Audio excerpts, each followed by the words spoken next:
In the UK, a woman is killed by a man every 3 days. He's going to change. Mummy's good to us and he's going to change. And he did, into a murderer. She was a fantastic mum. Claire was special. Very quiet and politely spoken young girl.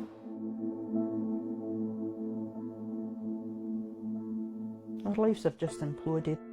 How long was it they were together? 8 weeks in total. How did a man with a long history of offending end up in Claire Ingall's home? And what happened on the night she died? She was so wee, she couldn't protect herself. It doesn't matter. That was my job to protect her. No, listen. Claire Ingalls grew up in Stirling, Scotland's smallest city. She was just 28 years old when she was killed. And that was one of the last photographs, her and her boy. When we sit down to speak to her parents, Fiona and Ian, they still don't know exactly how their daughter died. The murder trial is 2 weeks away. Our lives have just imploded and we're just living a different life now. I'm going into this court, we both are, we're going into this court and we still don't know. We don't know what happened to Claire.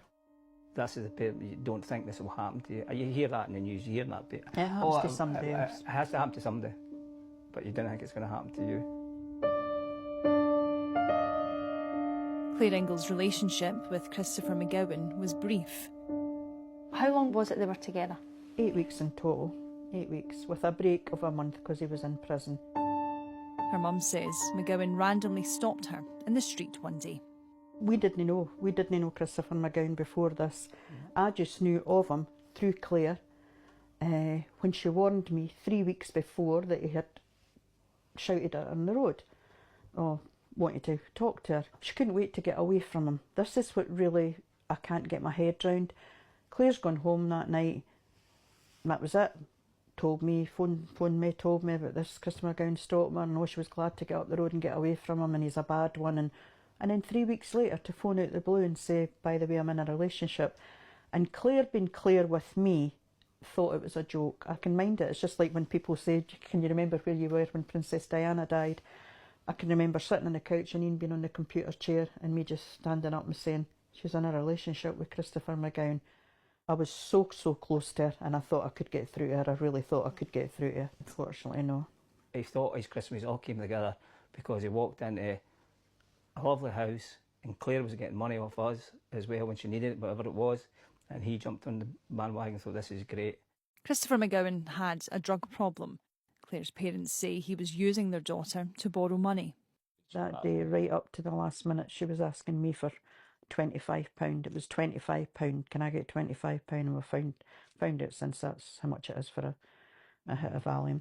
And then selling all the stuff that he sold, the watches and everything that I had found out after the event for the pawn brokers that they'd visited. The Apple Watch I got her. But I'm not knowing if she knew he was selling this. I don't know if that's what caused the argument, if she found out.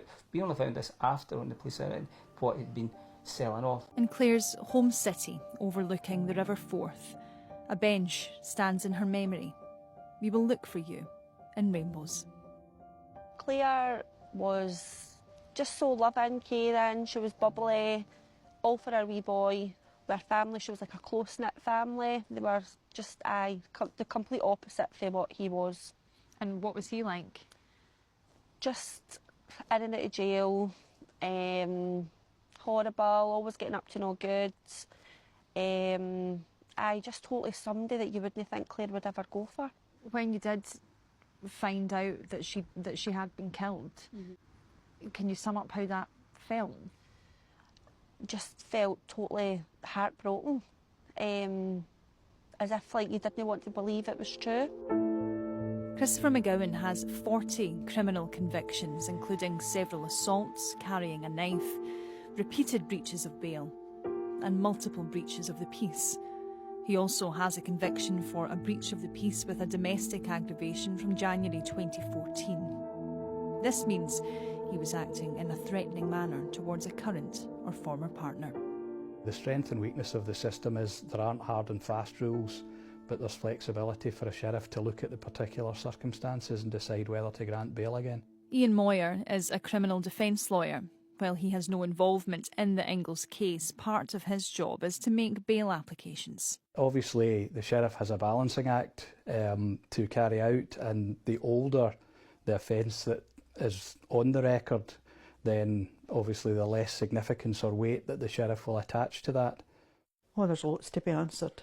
There's lots to be answered. He should never, ever have been put in her flat with my grandson and Claire vulnerable as well. To go for, you know, no, and suddenly they're living full time as partners. No, that was so wrong. That's so wrong.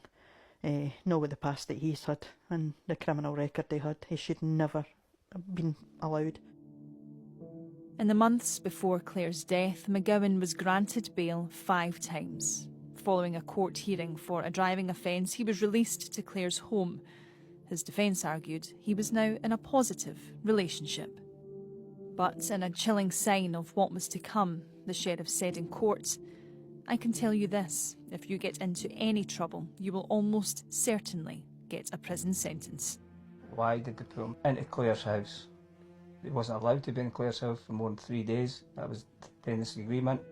Forth Housing Association say it was not informed and were not made aware of Christopher McGowan's presence at the property. In the scenario you're talking about, where he's appearing on a charge which is not related to the complainer, then as long as his address had been checked, it wouldn't normally be the case that the Crown would be seeking special conditions, because the partner in question is not a witness in the case and is not said to be the victim. In a small community, grief is magnified, the weight of it shared. Would you like sliced cheese or grated cheese? Jacqueline Stewart runs a local deli. When she discovered the news of Claire's death, she wanted to help.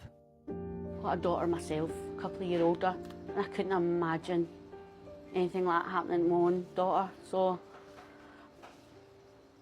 that was my first initial reaction. What can I do to see if I could help this family out? Me having a platform like this in the community where it happened, that I could do something for the family.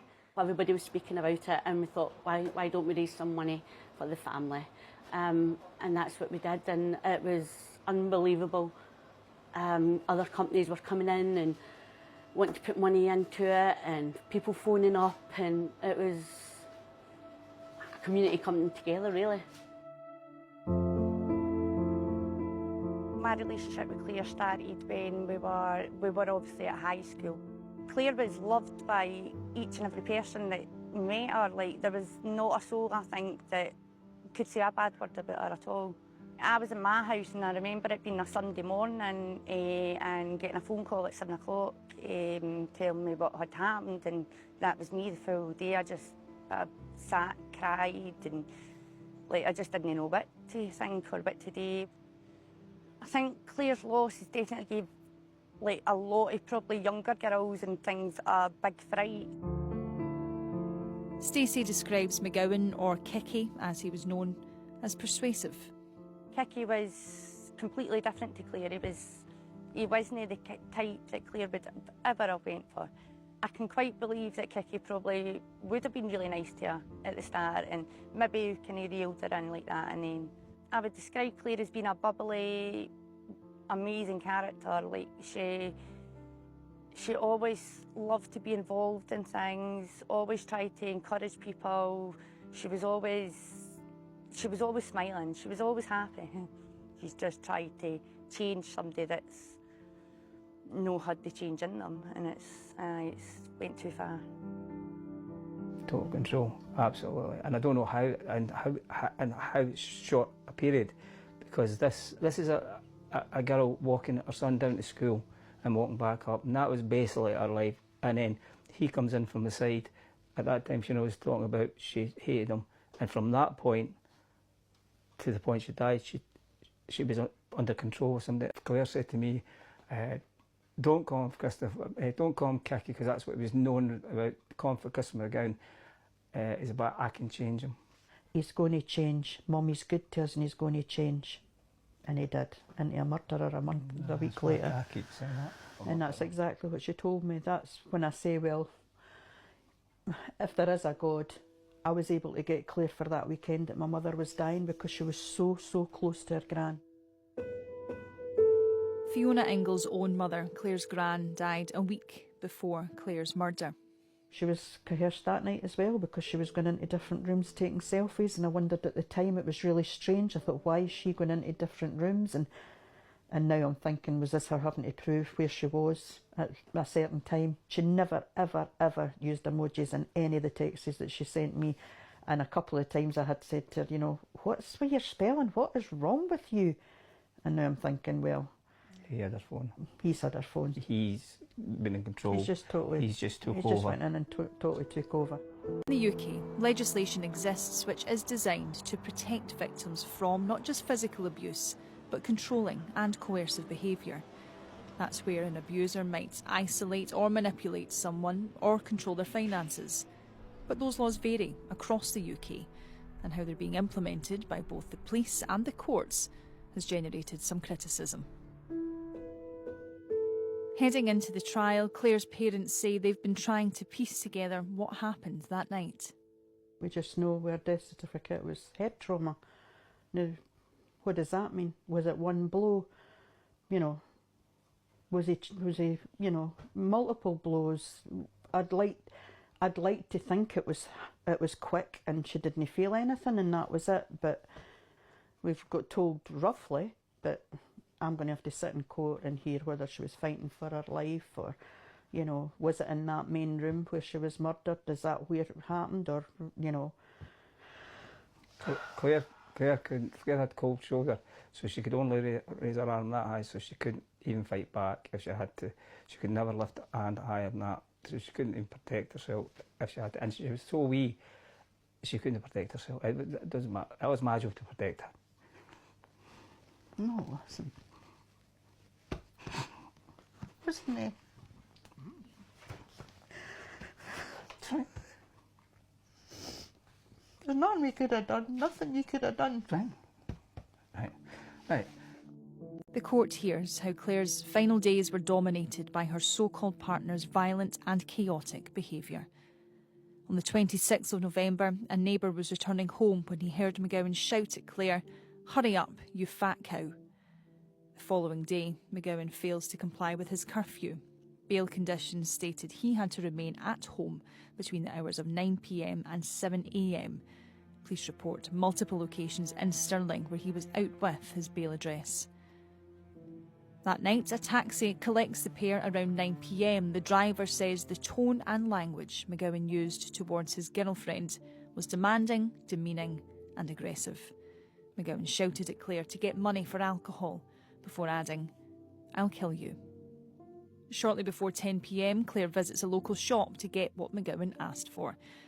It's the last time she's seen alive, and without any visible injuries. What a lot of people don't understand is the police, or a body of the police, do not clean the flat. You go in as they've left it. And I didn't want anybody walking into Claire's flat and think for 1 second that's how Claire lived. I wanted to put it back as best I could the way it was. The house wasn't in the state that Claire would ever leave it. It was absolutely horrendous. I walked in and they took me, first of all they told me about the damage in the walls before I got in. So they also took me to the bedroom and showed me where Claire was lying in front of the mirrors, and where they tried to say it was makeup where her head was lying, and it was the exact same place, and there was the carpet. It took me 4 days to clean that carpet. So basically when I walked up the stairs and I went round the room, I could actually physically think of what Claire had. It's just your mind running. I found some wee bits of blood in the living room blinds, in the kitchen. I found some blood, which I believe was on the ceiling, that looked, might not have been, but it looked like it was the blood. And then, but when I went in the bedroom, there was definitely on the curtains behind certain things on the walls, and I cleaned all that up. It punched holes in the walls in the living room, and you can see he actually put his foot through one of the walls, and you can see his knuckle marks where he'd been punching the fridge. He then, obviously, after, and as I say, I'm only picturing it, he killed her violently. In my mind, she's been trying to fight for her life by room to room, because it's not just been in one room. And then when he's finished, he sat on top of the stair thinking, how can I get out of this, and stubbing his cigarettes, and then came up with a genius plan and say she'd fell down the stairs. And when they seen him, she went, she never fell down the stairs. The High Court trial confirms Fiona and Ian Ingall's worst fears. Their daughter was being coerced and controlled with threats, insults and violence. Christopher McGowan's lawyer initially told the jury he acted in self-defence, but the prosecution painted a picture of an emotionally abusive and volatile man, someone in charge and indifferent, whose life was ruled by drugs and chaos. His defence was later dropped. Throughout this 7-day trial, the jury heard varying accounts of what Christopher McGowan had said had happened that night. At one point, he said Claire Ingalls had fallen down the stairs. Another, he said she suffocated herself. And at other times, he said he had no idea how she sustained her injuries. But at the end of the trial, the prosecution told the jury how Claire Ingalls was found dead on her bedroom floor and how her death came behind a background of bullying and abusive behaviour. Christopher McGowan repeatedly struck Claire Ingalls with a screwdriver, forced a wet wipe down her throat, strangled her and burned her on her nose, ear and thumb. Before 5 a.m, Christopher McGowan knocked on neighbours' doors shouting for help. "I think she's dead," he said. 2 male neighbours come to help him and find Claire on her bedroom floor. One man described her as so badly beaten he couldn't see where her face stopped and her neck began. She was partially clothed. They tried to perform CPR until paramedics arrived. They worked on her for more than 30 minutes. She was pronounced dead at 05:41 a.m.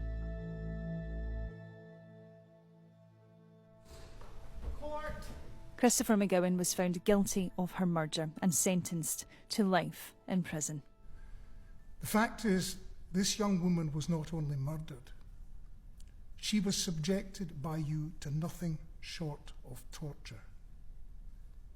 I shudder to imagine what her last minutes were like. To describe what you did as sadistic falls woefully short of the mark. It was beyond sadistic. The week Claire was murdered, Scottish political leaders gathered in the Scottish Parliament in Edinburgh for a minute's silence to remember all women and girls killed at the hands of men. In the UK, a woman is killed by a man every 3 days. On average, 62% of these women will have been killed by a current or former partner. According to the Scottish Government's own data, 16 women were murdered in Scotland the year that Claire died. 9 were killed by a current or former partner. Any system that considers itself competent around domestic abuse should have had their red flags going off. It shouldn't have been the victim's responsibility to protect herself. The system and her human rights that we are obligated to uphold mean that the system should have thought before bailing him to that address. But the reality is that domestic abuse is 25% of our court business and 25% of police business. It's so prevalent that it's everywhere. There were 602 solved homicide cases in Scotland in the past 10 years. 148 involved a female victim. Does the system, as it stands, do enough to protect vulnerable women? Clearly not. Clearly not. And I think domestic abuse, you know, we hear a lot from lots of officials and politicians and strategic leaders that there's no excuse for domestic abuse. You know, all across the criminal justice system we hear about how domestic abuse is a key priority. And yet, day after day, we see people treating it as a side issue instead of one of the most central dangers that we have to the Scottish public, and particularly to women and children.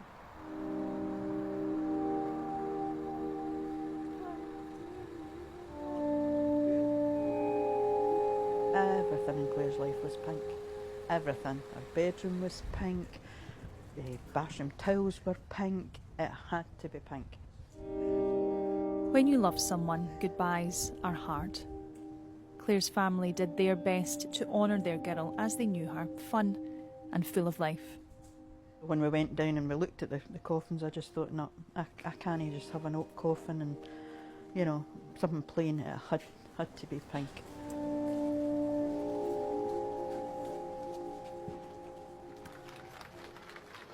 Fiona and Ian drew strength from the community that helped to hold them up in their darkest moments. Now they will try to rebuild their lives and keep Claire's memory alive through her much-loved son. She just absolutely idolised him. That was her son, and we'll just miss her funny banter. That's it. That's always when I think about Claire, I always think about her smile and her funny banter. That was her in a nutshell. I'm so proud of her, and she was my friend, my best friend as well as my daughter. I just adored her, absolutely adored her, and the feeling was mutual. I'm sure she adored her mum as well, her wee mammy as she called me. But no, it was just, you just can't put it into words. Can't put it into words. I was just, it's horrendous, absolutely horrific. And life without her, my life will never be the same.